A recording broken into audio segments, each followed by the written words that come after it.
yung naghatid ka lang sa school, tapos nakita mo may mga tupad-tupad, yung mga nagwawalis.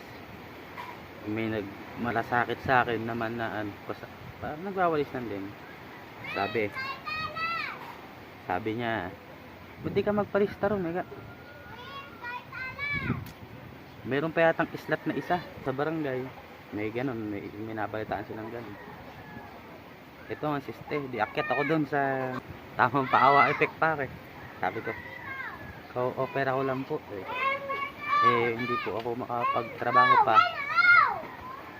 Gusto, tatanong po sana ako, may islat pa daw po doon sa barangay namin, doon po sa tupad. Sabi ko, awa effect tapos ang sakit.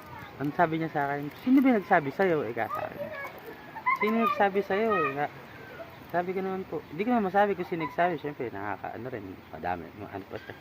Sabi ko na lang na ganun, sabi lang naman po sa akin na may islat pa po dito. Kung pwede lang po na mabigay po sa akin, kung pwede. Dahil kagagaling ko nga lang po sa operasyon. Hindi po ako nakakapagtrabaho. Gawa ng ako po inaoperahan. Di sabi ko, sino ba talaga ang nagsabi sa'yo? Ika niya ulit. Sabi, taga doon lang din po sa barangay namin. Sabi ko sa kanya. Tapos, hindi kasi pwede yung ganito. Magpalista ka na lang. Diyos ko po, inang. Sabi ko, nung nakita ko yung listahan, pandulo pa ako. Napakadami rin palang pumunta. Paawa, effect ka pa ya. At eto na nga, dito na lang ako nagwalis. Isa na lang ang pangarap kong hindi natupad.